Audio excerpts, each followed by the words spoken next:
Earlier, President Obama today asked Congress for a war powers resolution, a measure to generally approve the use of military force against the Islamic State group.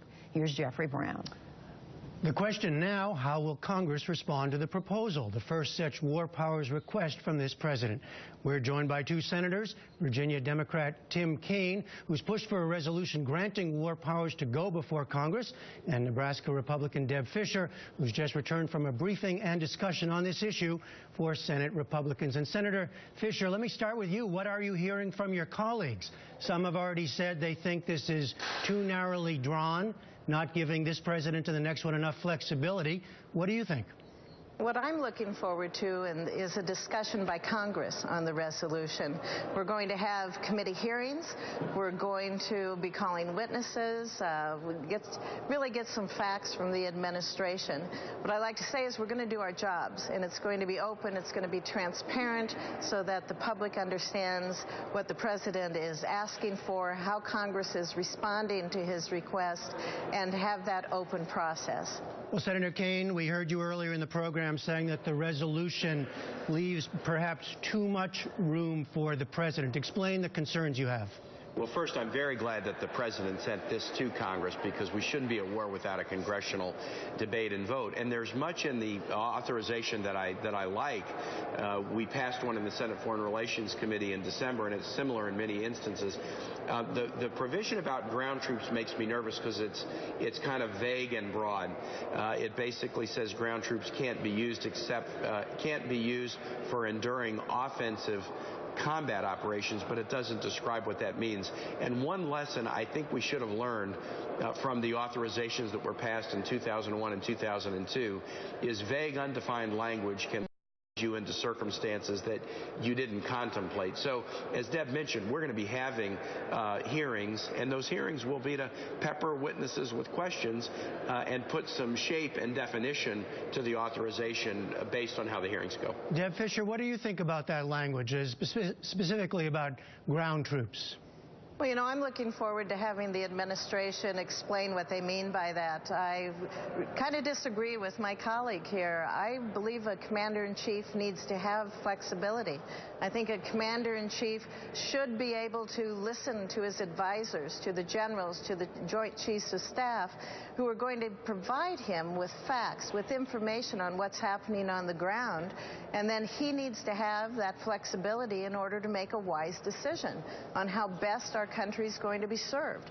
To put a lot of limits on a commander-in-chief, to put those into an AUMF, I don't know if that's the wise course that we should take. I think we're going to learn more as we go through the committee process.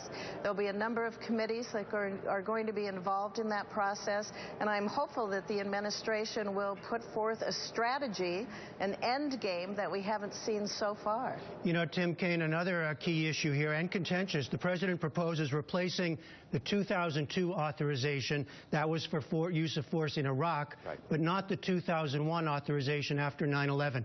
Do you think he should have gone further and dropped the 2001 authorization? Jeffrey, I do think that we need to revise the 2001 authorization, absolutely. I don't think we necessarily have to do it within the framework of this ISIL authorization, because I think you can take them up separately, but we should be urgent about it. I tell you, one issue in the hearings that I'm going to be really focused on is the extent of our coalition partners. The U.S. can't police a region that won't police itself, and that's one of the reasons I'm worried about the ground troop provision. If it has to rely on U.S. ground troops, it almost certainly means that the region isn't stepping up to fight its own homegrown terrorist threat, and they need to do that, and if they do, we can vigorously assist them. But unless they're showing the willingness to battle the threat that is its own region's terrorist threat, it's going to be very difficult for us to accomplish the mission, at least inside of those countries. So, Senator Fischer, you said several times you're eager for these hearings, you're eager to learn more. What is your biggest concern at this point as you look at the specific language? What worries you the most?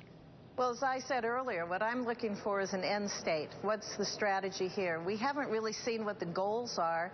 We hear about degrading and defeating ISIS. Are we at the point right now where we're just looking at degrading them? We have to look at three things, I think.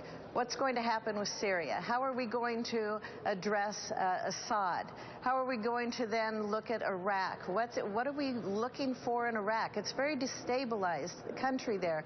Is the goal a unified Iraq? And of course we have to confront Iran and their ambitions in that region. I haven't heard anything from the President or the administration on where we are with regards to an overall view of what happens in that region of the world. What do you think, Senator Fisher, about the language of a specific time period, 3 years? I think it limits the next president of the United States. I don't believe we've seen that in AUMFs before.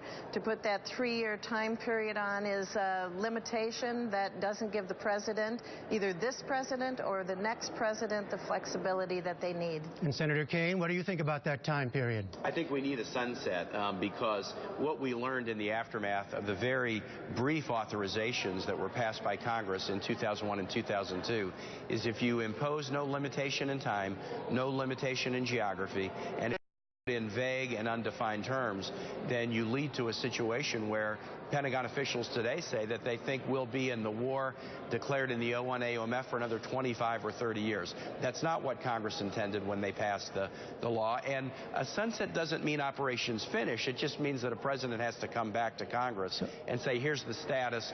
Now we need to move to a next chapter. That kind of review is helpful. Well, so I know it's just day one here. There's a lot to go. But very briefly, where we stand now, Senator Kaine, will it pass? Will you vote for it? Something is going to pass because there's an overwhelming bipartisan consensus that we need to be in this military action against ISIL. There are a lot of questions to ask, and there will probably be some amendments, but I think we'll get there. And Senator Fisher, what do you think? I want to go through the process. I want to have a full understanding, and I want that open and transparent process for the American people. This is a serious issue when we send our young people to war.